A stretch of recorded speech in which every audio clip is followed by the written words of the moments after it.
what you believe is true. Faith equals follow through.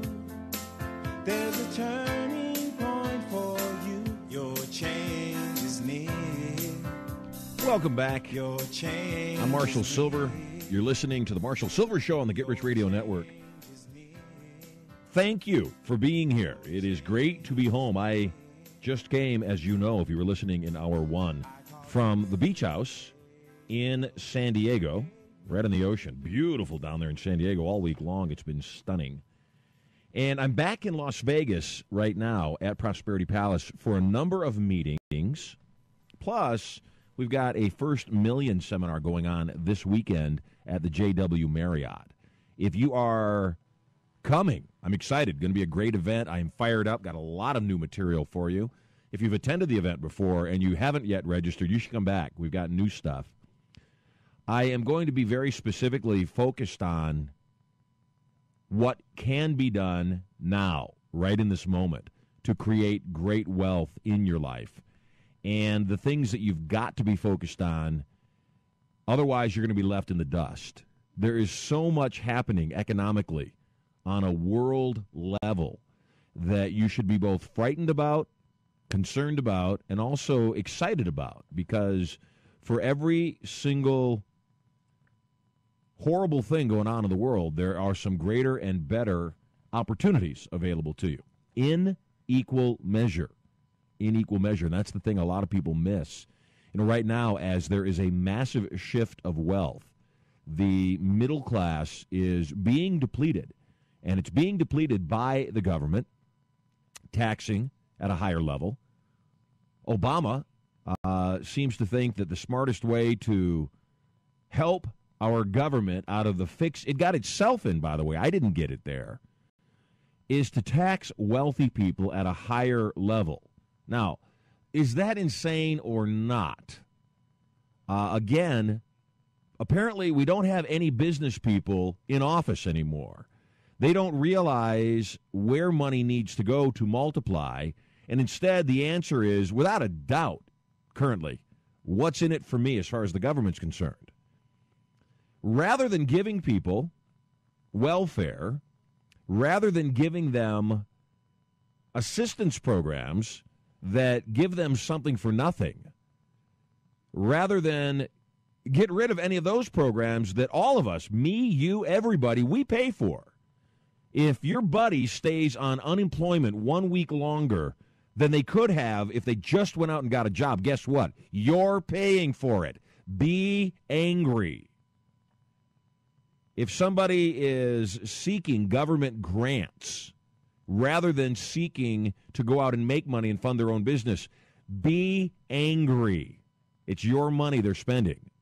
If big business, if the big three automakers, or big two, because Ford didn't take any money, or any company asks for government bailout bucks, boycott their products because you're paying for them. Here's what we got to do. Twofold.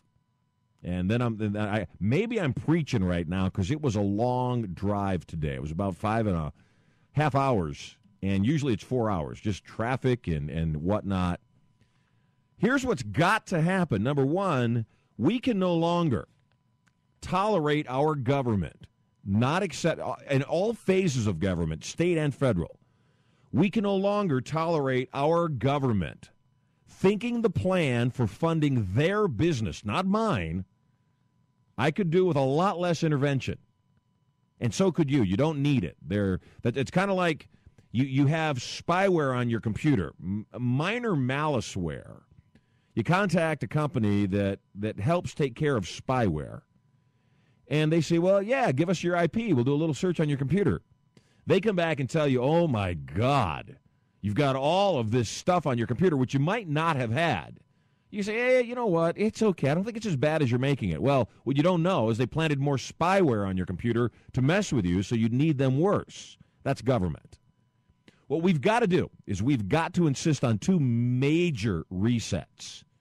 Reset number one, we must insist that our government be responsible in the state that it's in. And this is going to hurt some people that work for the government, no doubt, except you're paying for it, baby. We must insist that our government decrease the number of employees, state and federal, by 50% and then run their business. Can they? Of course they can. Would some of the employees be working harder? They'd be working. They'd start working finally. Would people then be unemployed? How could that be better for the economy? More unemployment. You don't get it if that's the argument. I know you do. Anybody that would argue, oh my God, unemployment is rising. Yes, unemployment is rising. That doesn't mean opportunities are decreasing. In fact, just the opposite. Again, like I said, the opportunities are increasing for entrepreneurial and innovative minds. That's you. That's why you listen to this radio show. You are not a victim. You are a victor. Number one, we must insist on a reset of the government. We must insist that our elected officials cut the fat, starting with their own belt. Otherwise, it's just going to keep getting worse. There needs to be a debt ceiling. Yes, there cannot be more. There's got to be a point where we say we're not borrowing anymore, we're backing up.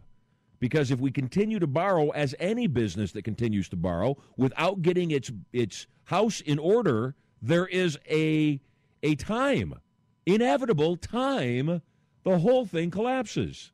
That's where we are right now, number one. Number two, we must, and you've heard me preach this, if you're brand new to the radio show, you will hear me preach it a lot. We must end the Fed. We must get rid of the Federal Reserve. We must insist our government take back control of our own currency and take it out of the hands of international bankers, the Federal Reserve, that determines how much we get and then charges us interest on top of it. Again, without getting into too much preaching, the only reason I'm preaching is I think I'm fatigued from the drive.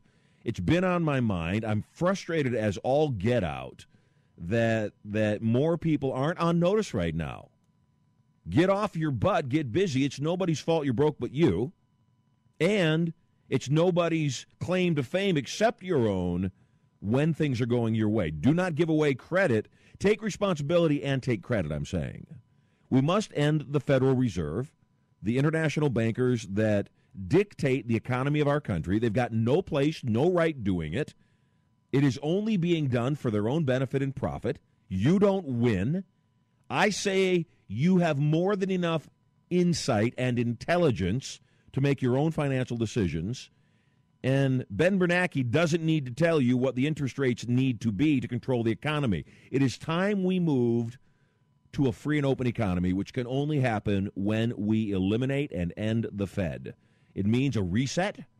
It means that we must simply tell the Federal Reserve, this multi-trillion-dollar debt you say we owe you, how? You loaned us our own money at interest. You have profited long enough. Like any business run poorly, which yours is, you loaned too much money, like a bank that now must short sell loans that cannot be repaid. You must short the loans the U.S. government has to you. Come up with a reasonable amount, or we're going to default. We're telling you, hey, you know what? We're not paying it. It's take the loan. We don't care. We're not paying you. It's really that simple, kids. It's really not difficult, and we've really got to do it. Will we be in pain? Yes. Will people be afraid to do business with the U.S.? Yes.